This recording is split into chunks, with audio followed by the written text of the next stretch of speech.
A ridiculous start and a journey on a smooth road. 别人坐火车去拉萨，我坐的我们重庆的出租车到拉萨啦。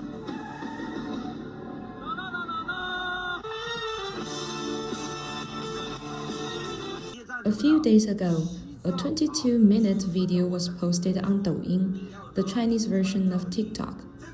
It documented from start to finish a Chinese internet celebrity hailing a city taxi in a city in southwestern China and driving all the way to Lhasa.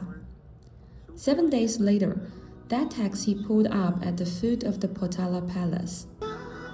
现在是2026年7月2号，从重庆打出租车来拉萨的第7天，终于到了我向往很久的地方。希望以后的我也能像现在一样自由勇敢。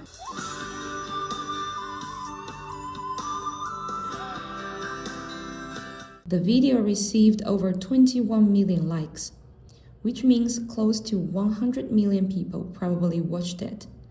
Most of them clicked on it out of sheer curiosity. They wanted to see if the guy would actually make it or give up halfway. Because for a lot of people, Xizang still feels like a very distant place. This trip covered nearly 2,200 kilometers on the road.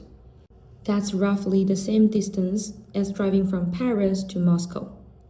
For Americans, imagine driving from New York to Denver and then all the way back. Some sharp-eyed viewers noticed something else. The taxi was a hybrid. That detail is actually pretty interesting. In some conversations outside China, Chinese new energy vehicles are often dismissed as fine for city driving, but that's about it. But this car climbed all the way from the Sichuan Basin, heading west and up, crossing more than a dozen mountain passes over 4,000 meters high. 2 of them even exceeding 5,000 meters, and the car didn't have a single power issue the entire trip. What's more telling is that, apart from the driver joking that he'd better let his wife know he was going, they made almost no special preparations. The 2 drivers treated this high altitude, 2,000-kilometer journey like just another fare.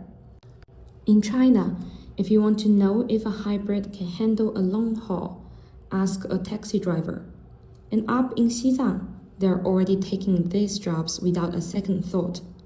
Charging and refueling along the way, not really a concern anymore. Of course, for a car to get there, the road has to exist. This route is one of the main highways connecting Sichuan and Xizang.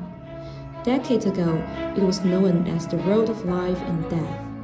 Dirt tracks, landslides, heavy snow that closed the passes for months. Driving from the nearest provincial capital to Lhasa would take at least 2 weeks, even in good conditions.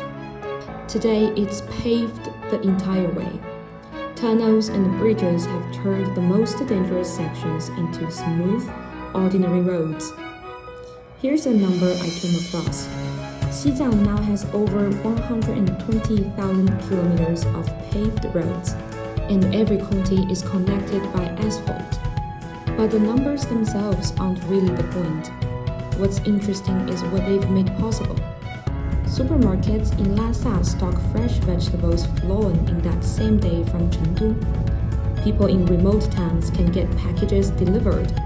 Tourists can fly in or take the train out. There's one more detail worth noticing. The outside world used to think of Xizang in terms like remote and mysterious. But now, an ordinary taxi can complete this journey without expedition gear or support convoy, not even much advanced planning. In that 22-minute, unpolished, no-frills vlog, you see a xizang that's just there, accessible, real. Anyone in the world can do what that guy did. Pack light, grab a taxi, and go. It's a kind of xizang walk, spontaneous, straightforward, no special permission required. The only question left is, When are you going?